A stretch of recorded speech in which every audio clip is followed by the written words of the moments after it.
This week on the Communicators, a discussion about potential changes to telecommunications policy in light of a new administration in Congress, with Bart Stupak, a member of the House Energy and Commerce Committee. Joining us this week on the Communicators, a member of the House Energy and Commerce Committee who serves on several subcommittees of that committee, is Representative Bart Stupak of Michigan. Thank you for coming by, sir. Oh, my pleasure. And also joining us in the discussion today to help in the questioning is Todd Shields, who reports for Bloomberg News. And thank you for coming by. Oh, thanks. Happy to be here. Mr. Stupak, as we get to the end of this year, quickly, if you can, as far as your committees are concerned, specifically the ones that deal with telecommunications, what would you say are some of the highlights and accomplishments that you got done? And then what would you say are things that you wish you had gotten done?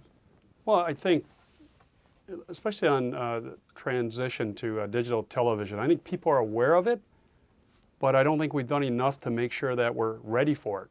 For instance, February 17th is the magic date, and I don't think we're ready yet as a nation. I think there's been a lot of awareness, but I'm looking at this sort of like the Y2K issue. If television screens go blank, people are not going to be happy. And while we've raised the awareness, I don't think we have done enough to make sure everybody has a converter box that needs it, that they understand how to use it. And there's going to be gaps in this coverage throughout this nation that I think is going to be very, very critical. Telecommunications, I think we've had a very active committee under the leadership of Chairman Markey on the Telecommunications Subcommittee. We've held lots of hearings. We've examined new technologies that has come forth. And we've had the commission before us a number of times, the FCC commission. And I think overall it's been a very successful year for telecommunications. There's been look at Universal Service Fund. And there's just been a number of issues that have surfaced, that have been handled, and we moved on. Mr. Shields. Mr. Stupak, hello, good morning. Thanks for being with us. Yeah, Todd. You mentioned more needs to be done in regards with the digital transition and the converter box program. What specifically? There's a certain amount of funding that's been appropriated, and I believe it'll be all spent. And so what can be done in the time that remains? The time that remains, here's what I think we should be done. Number one, make sure the orders are being filled. I still have, you get this coupon, it's only good for 90 days. I've argued with the FCC repeatedly, you have to extend it for more than 90 days because my constituents are going into stores and saying, I need this converter box. And the stores are telling them, oh, okay, but we won't have any for a while. But my coupon's going to expire. Well, that's the breaks, and then they have to put up cash to get their converter box. We've been able to work with some of the stores and said, take their coupon, and even though it's going to be after 90 days before they get it, just make sure as soon as one comes in, you get it to these folks. So I think that should have been extended further. Secondly, even some tests done by the FCC and others, this is not going to be fully implemented. This is not going to be a seamless transition. I think you need a task force out there, including mobile trucks with antennas, because there are some parts of this country, and I hate to say it, but I think my district's going to be one of them, where it's just not going to be done. And even though you may put up a different antenna, because of the geography, the terrain, it'll be very difficult to receive that signal with any clarity, so people will still have their television. And I think if the FCC would get very aggressive, they have programs going on. Broadcasters have done it, cable has done it. They have programs on there. People are aware of it, but actually the implementation to make sure it's done in your community, there hasn't been enough testing, and I just fear that come middle of February when we flip that switch to digital television, there's going to be a lot of fuzzy sets out there, and our phones are going to erupt. And you have a new administration coming on. It's just not the way to start things off. I wish the FCC was much more aggressive in actually testing the technology and making sure it's going to work. So you're talking, I believe, about the problem that even if people get a converter box, they may be in an area where they don't get the signal, the digital signal, clearly as they did an analog signal. So they take all the right steps, they still don't get a picture. Absolutely, absolutely. There are a number of them. They had that test in, I think it was North Carolina. Wilmington. Worked well in some parts, but not all of that test area. And they'd have to put up maybe a temporary tower or something to relay that signal to make it stronger to the outer edges in certain parts of it. And you're right, it was Wilmington. But that was one area. I'd like to see them come to my district, which has a few more hills and a little bit more rough terrain. And I think it's very difficult in rural areas to do it. Go ahead. So your district, of course, is the Upper Peninsula of Michigan and part of the main body of Michigan also? Yeah, part of northern lower Michigan, correct. And the air challenge in my area, and it's probably unique, but we have iron ore mining. And those deposits are so close to the ground that even cell phones, there are areas where you're right underneath a tower and you cannot receive your cell phone because of the iron in the ground. It interferes with those signals. And with TV, it's even worse. So, I mean, each state, each part sort of has some unique factors that we have to look at, and I don't think enough of that has been done. The advertising there, people are aware of the problem, but actually to implement and anticipating the problems and having a task force ready to go to answer them on February 17th, that hasn't been set up. And I wish we had a more aggressive approach to it, much like we did with Y2K. And it's not just a money issue, it's just execute. You have to execute the plan. I think there's a plan there, but I don't think the physical assets to make sure the signal is going to be there, I don't think we've done enough. One more quick question on that. You mentioned the exact date. Do you envision the Obama administration changing the date, postponing it, or at least modifying it a bit? No, I don't. That issue comes up every time we have one of these hearings. Everyone has said, no, it's got to be hard, fast. We have to make the transition. There's no doubt about it. There's so many new technologies are emerging that would come online that's looking for February transition date. And if you just delay it, you can't. It'd be piecemeal, which would even be worse. The Obama presidency and future administration has not asked for a delay. I've never heard the senator ask for it when we've had hearings in both the House and Senate on this issue. So I expect February 17th, that's it. Another question, this one away from policy issues. As we talk, there's currently a discussion amongst members of yourself about who's going to be leading the House Energy and Commerce Committee. If there is a change of leadership and it goes over to Mr. Waxman, how do you envision that affecting the world of telecommunications, especially policy efforts that your committee deals with?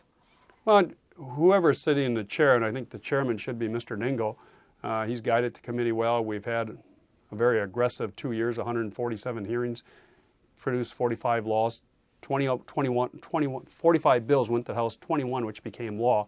So I think Mr. Dingell should stay there. But if it's Mr. Dingell, Mr. Waxman, I still expect Mr. Markey to be the chairman of the subcommittee on telecommunications and the internet.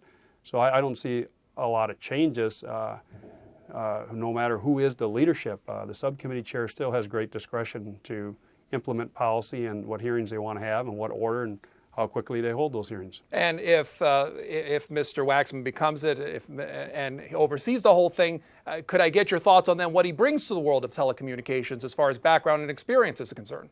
Well, be honest, in the area of telecommunications, I'm not sure of what Mr. Waxman's impressions are or his hearings, because as far as I know, I don't remember him ever being on the committee with us. I mean, he's on the full committee, but when we're doing the hearings on Universal Service Fund, on DTV, on Satellite Home Viewer Act, which comes due this year, I don't remember Mr. Waxman taking an active role in telecommunications and the Internet Subcommittee. Turning to yet another topic, as chair of the Oversight and Investigations Subcommittee of the Energy and Commerce Committee, you've been at the head of a probe into the stewardship of the Federal Communications Commission under Republican Chairman Kevin Martin. What can you tell us about the probe? What stage are you at? There's a report that's being finalized. There are a few more witnesses who we would like to talk to, but they are reluctant to talk to us. But they've been given a deadline. If they don't come and talk to us, then we're going to release a report without their input. And it will be so noted that they were asked to come and share their views or their concerns with us, and they chose not to. And those individuals include the chairman, is that correct? There are a number of individuals that we've asked if they wanted to be interviewed and look at our proposed report and comment on it. Your probe has been going on for close to a year. Chairman Dingell wrote a letter on December 3rd, I believe, of 2007 saying that you would be investigating. In all that time, have you had an opportunity to interview Chairman Martin as part of the probe? I know he's appeared before the committee, but as part of the probe, have you had a chance to talk to him? I have not, no. And members of your staff have not? I'm not at liberty to say what their comments were with Chairman Martin, or if they were with Chairman Martin. We still keep these reports close to the vest until it's time to release it, but there will be a report released. We're just giving some of individuals who are brought up in this report, not necessarily in a favorable light, an opportunity to comment on the report. Okay. When Chairman Dingell wrote to Chairman Martin last December, he said that he was he lacked confidence that procedures were correctly being followed over at the FCC, and asked whether the public had sufficient input.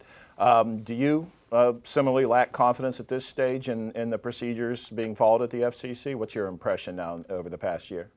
Yes, I don't believe the FCC has followed the intent or the spirit of the law.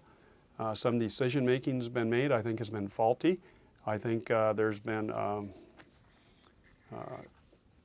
pretty dictatorial how things are run at the FCC, and that's not the way it is. That's not the way it should be. The FCC has always been one of those agencies where people felt they could get a fair, impartial hearing based on the facts. Unfortunately, I don't think that's what's happened in the last few years. One follow-up question. When this initial report came out, or at least reports of it, one of the things that was noted that no hearings were scheduled as of yet. Do you envision hearings coming out of that, and what would lead to hearings in the next Congress? Well, I would not envision any more hearings or any hearing on the FCC this year. Do I envision hearings in the 111th Congress? Yes, I certainly can envision it, especially after the report is released. We still want to get this report out. The deadline we've given these individuals to have an opportunity to comment and to get their views expressed in their committee report is a window that's closing very quickly here, and we still have another month, so I want to get this thing out. I want to get it done this year, and then I can see statements, case studies cited in our report being subject to hearings in the 111th Congress. Yeah, I can envision that. Let me pursue the question of timing. You say you want the report out this year, but of course Chairman Martin will cease to be chairman come presumably noon on January 20th. Why has it taken so long to get the report out? Well, because unfortunately, and as we've learned in oversight and investigations, you put on deadlines and then they'll drop 40,000 pages on you, which suddenly then you have to spend staff time going through, reviewing those pages, and then statements are in there. You want to bring in people to interview as the statements made. And quite honestly, what has dragged out this one, the constant avoiding of deadlines, the dragging of feet, the refusal to voluntarily come in and testify, and they're trying to run the clock out on us. So if for some reason the report went till February of 2009, I think that Chairman Martin, the way he's run the commission, is not the way the FCC is supposed to run.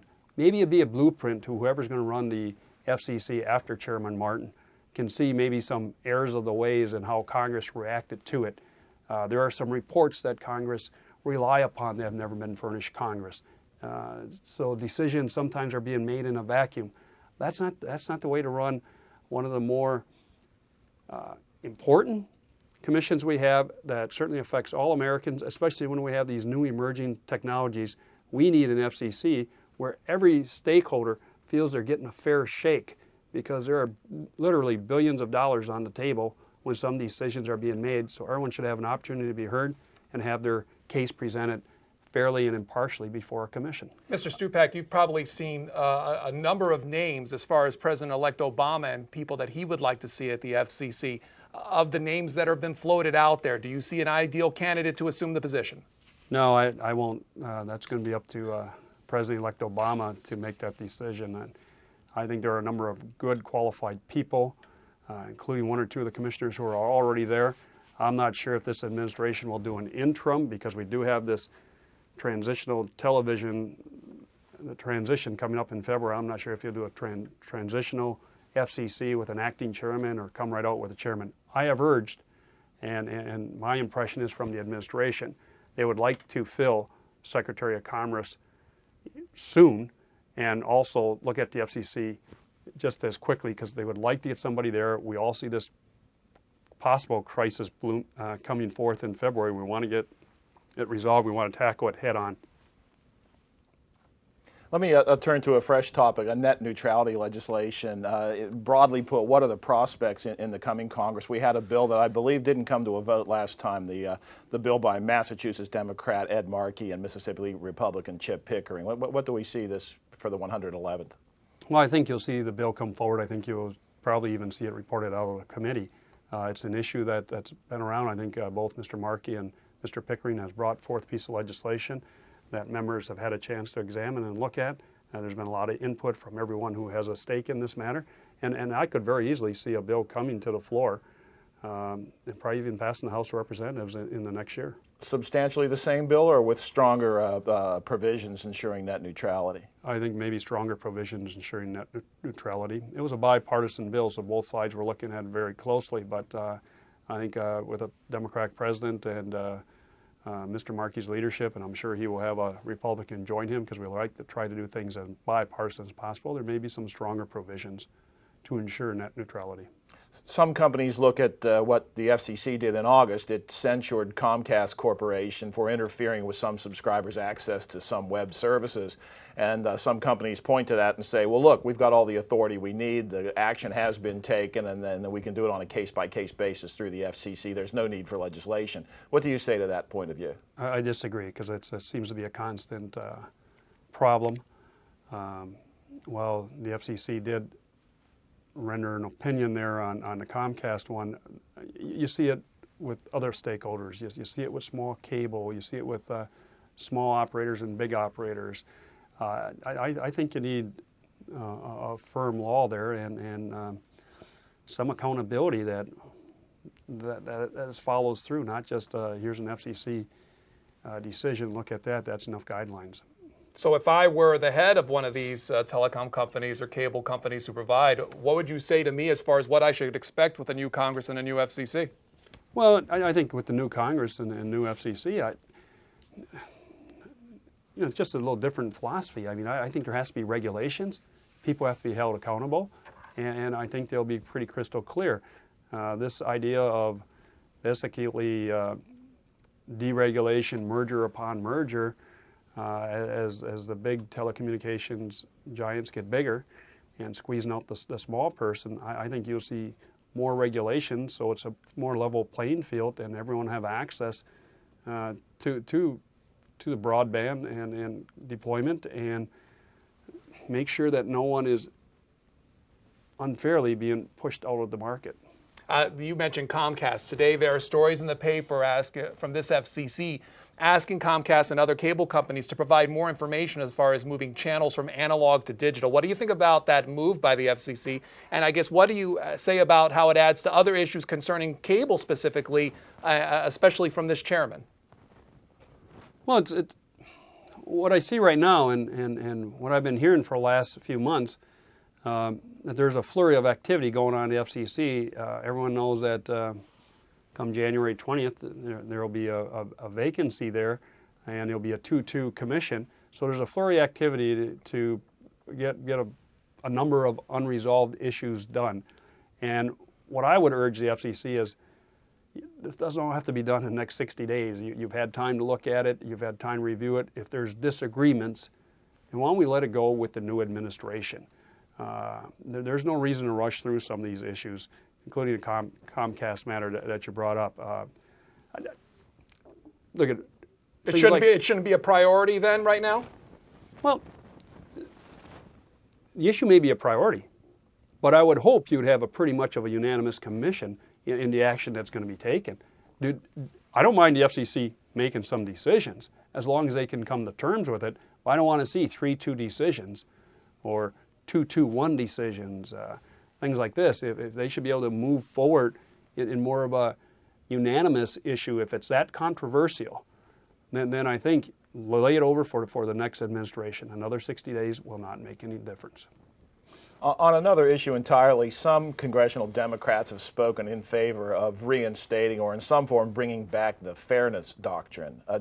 Where do you stand on that, and does that have a chance in the forthcoming Congress? Well, in the fairness doctrine, I think maybe an equal access doctrine or something like that. I'm not too sure the fairness doctrine as we knew it before it expired is necessarily the right way to go. You get so many different modes of communication now. I think people have to have access to that communication, not necessarily, oh, you're here so I get equal time and all this in the same medium. There's so many different ways to approach communications. I think the Obama campaign communicated with people in ways we've never envisioned before. Is that fairness doctrine going to apply there too? Does the emerging technologies make the fairness doctrine appropriate or inappropriate? Do I think you should have access? Yeah, I think you should have access. But how you use that information and that availability would really be up to, in this case, candidates. On a completely separate issue and back to a more FCC-centric issue, if you will, the relaxation of media ownership rules was a source of controversy when the FCC made it easier for newspapers and nearby TV stations to be owned by a single person. Will we see more battles over media ownership regulations, or is that being put to rest now that it seems fairly apparent that newspapers are in a very weak position and might need some help? Well, I don't think it'd be put to rest because the Congress asked the FCC basically not to do it, not to relax the media ownership, and they did. And with the media ownership, what you're seeing, and if newspapers are in a weaker position, are you seeing Rupert Murdoch buying more newspapers? What is the trend going to be? I, for one, thought it was a wrong decision to relax these media ownerships. I think you need different opinions in this country, whether it's coming over the radio or through the newspaper or the television editorials. I think we should have more opinions, not less. So I would see this Congress taking a closer look at it and say, okay, since they've lightened or loosened up the rules for media ownership, what has the cause effect been? And especially in the minority ownership issue that was of great concern to many of us. As far as the future of policy decisions in the next Congress, one of the discussions that took place earlier this year from your committee was that of the future of the D block. There was an auction held. It was not auctioned. It's coming up. Again, discussions about how to do that. What's the best way to go forward with this, especially with a new Congress and a new administration? Get an FCC that will work with the parties and come up with a plan that can work. This D block, of course, with transmission, with the complete cut over that D block, it has to move forward. Law enforcement needs it. This interoperability that we've been speaking about and continue to speak about for years must take place. It's a matter of safety, health and safety. So I think, number one, it goes. Number two, this can be resolved. It's one of those that I think the commission had a different view than what reality was, and the D-block auction has to go. What issues, in your opinion, then have to happen, or at least what things have to happen in order for it to be resolved? Well, I think there's always some question of interference that I think has to be resolved. And the FCC actually, that AWS 3 is one they're working on right now. And where you place people on that spectrum is going to be critical. Are you receiving or transmitting, and how much place there? The other one that has thrown another issue into it is the white spaces, which has not really been resolved yet either. So I think there's a couple of issues, but they're controversial. And until you have a full, fair hearing on the matter, it's pretty hard to come to some agreement. And part of this is because the FCC, the stakeholders, have not necessarily, they feel like, well, this stakeholder has an unfair advantage here, and then you have these fights going on. I think there will be less conflicting views, or I should say, what people want is a fair hearing, a fair shake at it. And when these auctions come up, they want to make sure that what they're getting what they're paying for, and that the policy will be followed and carried out. So I think they can be resolved. It's one I'm very interested in because of my background in law enforcement. This D-block is something we should do, should have done it a long time ago. We got so many competing interests there. You just mentioned the white spaces issue, which is, of course, using unlicensed devices to use the unused parts of the television spectrum. And the broadcasters say they're going to leak interference into our digital channels and ruin broadcast TV for everybody. Yet the FCC voted 5-0, if I'm not mistaken, last month to allow these devices to come to market.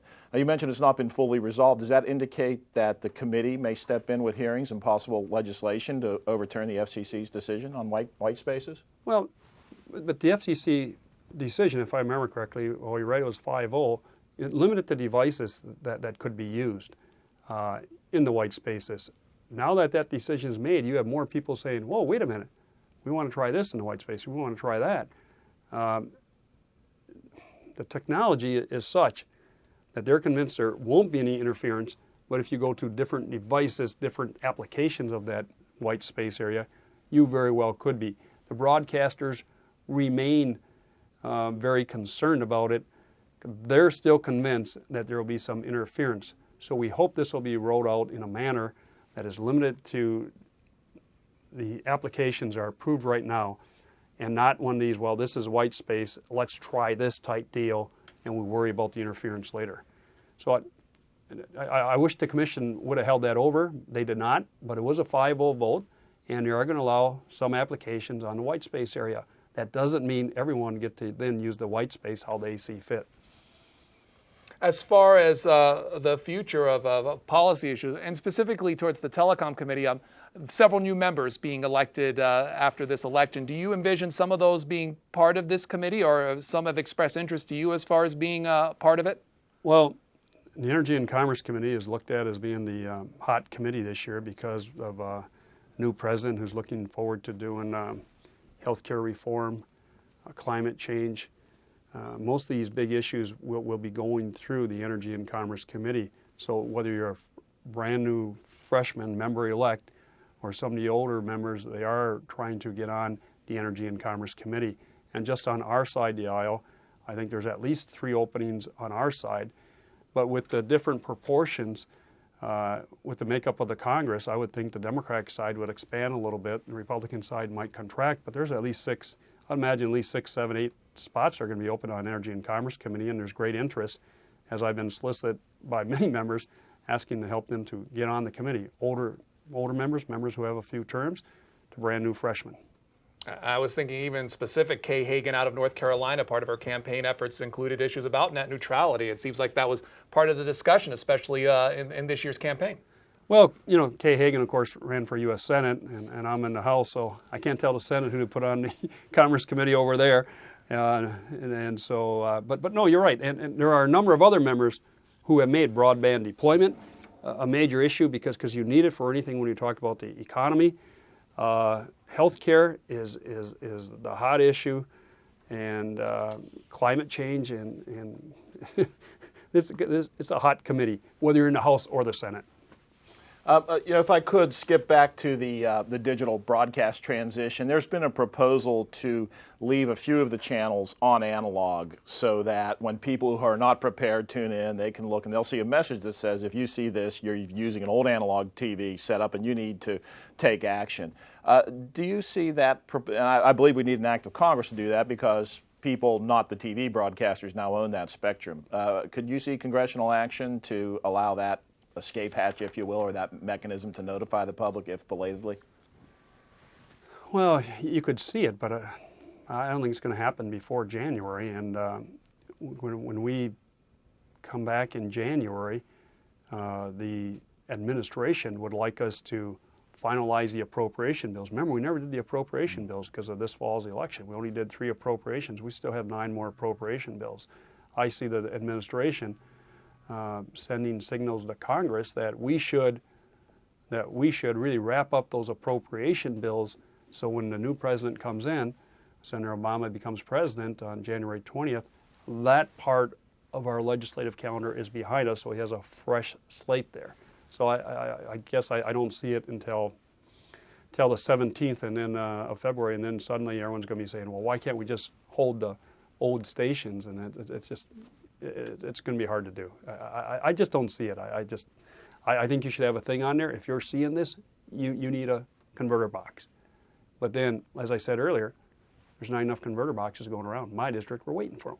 So I think there has to be really a task force, a great emphasis on getting the converter boxes out there. Put that message on TV screens now. Why wait until the first year? Why do you need an act of Congress to do that?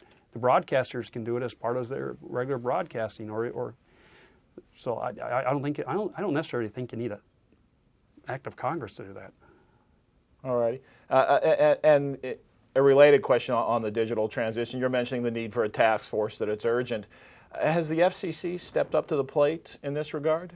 No, they think everything's going fine, and they point to people being aware of it. But the awareness is one thing, implementation is another thing. And as we're getting closer, I mean, you got the holidays coming up here pretty quick. You got Thanksgiving, and you got the holidays. People are really going to forget about it. And then after that's going to be first of the year.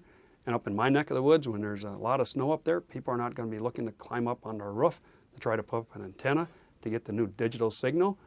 You fix the roof when the sun is shining, or you put up your antenna when the sun is shining, not when you got 3 feet of snow. So I think there's, again, awareness of the issue, but the implementation has been sorely lacking.